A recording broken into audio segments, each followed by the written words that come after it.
Hello friends, स्वागत है आपके अपने class 10th-12th only YouTube channel पर। तो आज हम बात करने वाले हैं जो राजाओं हेतु जो यज्ञ कराए जाते थे, तो उन पर हम चर्चा करने वाले हैं। इसके पहले वीडियो में मैंने आपको पंच महायज्ञ के बारे में बताया है, तो इसके पहले वाला वीडियो अगर आपने नहीं देखा है तो प्लीज़ उसे आप जाकर देख के आइएगा। तो आज बात करने वाले हैं जो राजाओं हेतु यज्ञ के बारे में, कि राजाओं हेतु जो यज्ञ हुआ करते थे उन पर हम चर्चा करने वाले हैं। अगर आप इस चैनल पर नए हो तो प्लीज़ चैनल को सब्सक्राइब कर लो, बेल आइकन को ऑन कर दो, क्योंकि मैं इस चैनल पर ऐसी ही नई वीडियो डालूं या कोई नई इन्फॉर्मेशंस दूं तो तुरंत आप तक पहुंच जाए।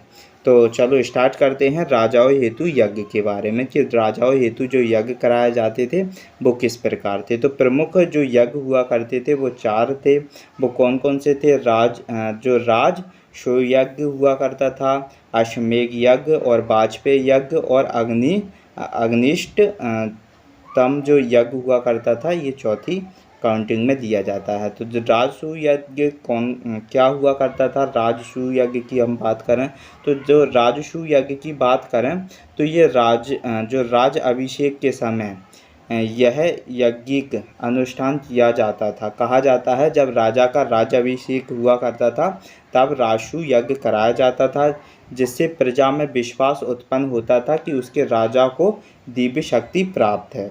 कहा जाता है कि जो राजसूय यज्ञ कब कराया जाता था? जब राजा का अभिषेक हुआ करता था तो उस टाइम राजसूय यज्ञ कराया जाता था। इससे यह प्रतीत होता था, जनता में यह विश्वास उत्पन्न कराया जाता था कि राजाओं को दिव्य शक्ति प्राप्त है, इसलिए राजसूय यज्ञ कराया जाता था। आप सरल भाषा में समझ सकते हो कि राजसूय जो यज्ञ है, राजसूय यज्ञ क्या है?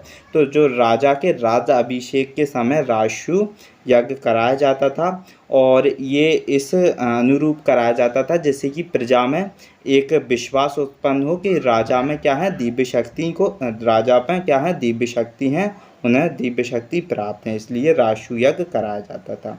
अब बात करें सेकंड नंबर पे हम अश्वमेध यज्ञ की। तो अश्वमेध का मतलब होता है घोड़ा। तो अश्वमेध यज्ञ कब कराया जाता था? जब जो राज विस्तार हेतु घोड़ों को छोड़कर जो दिग्विजय होने का प्रतीक जो घोड़ा हुआ करता था, उसके दिग्विजय या विजय होने के प्रतीक जो यज्ञ कराया जाता था घोड़े के लिए, उसे हम अश्वमेध यज्ञ कहा करते थे। तो अश्वमेध यज्ञ क्या था? जो राज्य में जितने भी विस्तार के घोड़े हैं, तो उन घोड़ों को छोड़कर जो राजा के साथ जो विजय हुआ है, दिग्विजय हुआ है, उस घोड़े को लेकर जो उसे ऐसा माना जाता था कि वो एक विजय का प्रतीक है, तो उसके अनुरूप अश्वमेध यज्ञ कराया जाता था। ठीक है। वाजपेय यज्ञ की बात करें तो वाजपेय यज्ञ जो हुआ करता था वो रथों की दौड़ का आयोजन राजा की श्रेष्ठता का प्रतीक हुआ करता था। तो वाजपेय यज्ञ कब कराया जाता था? जब रथों की दौड़ हुआ करती थी, तो उस समय जो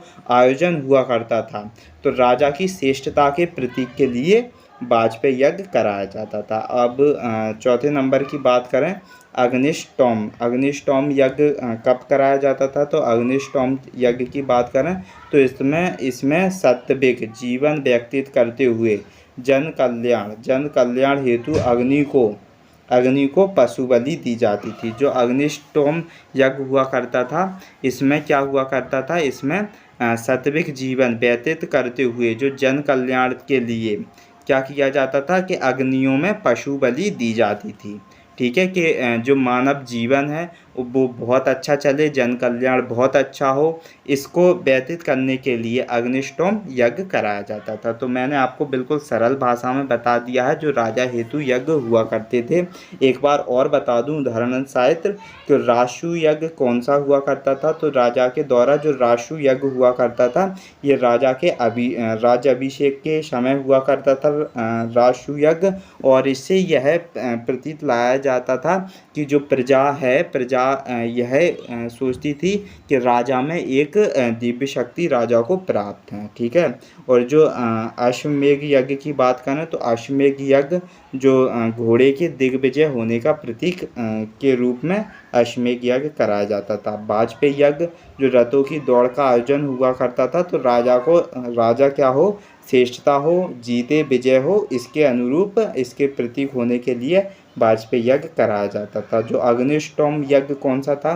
तो अग्निष्टोम यज्ञ कहा जाता था जो प्रजा है, मानव हैं, उस टाइम के जो राजा हैं, तो उनका जीवन कैसा रहे, जन कल्याण बहुत बेहतर होने के लिए एक अग्नि में पशु बलि दी जाती थी, तो उस टाइम अग्निष्टोम यज्ञ कराया जाता था। तो अग्निष्टोम यज्ञ, वाजपेयी यज्ञ, अश्वमेध यज्ञ और राजसूय यज्ञ, ये 4 यज्ञ हुआ करते थे। राजाओं हेतु यज्ञ ये कराए जाते थे। ठीक है, ये प्राचीन वैदिक काल की हमने चर्चा की है कि प्राचीन वैदिक काल में किस प्रकार ये राजा की श्रेष्ठता रही है। तो आज के लिए हम इतना ही रहने देते हैं, क्योंकि मैंने आपको पहले ही बता दिया है कि छोटे छोटे वीडियो मैं आपको ऐसे ही हर एक टॉपिक का उठाता हूँ और आपको छोटे वीडियो के फॉर्मेट्स में प्रोवाइड करता हूँ। ठीक है, अगर आपको अच्छा लगा है तो प्लीज़ वीडियो को लाइक करें एंड कमेंट करें वीडियो पे अपना फीडबैक, और आप चैनल पर नए हो तो चैनल को ज़रूर सब्सक्राइब करें। और आज के लिए इतना ही, मिलते हैं नेक्स्ट वीडियो में।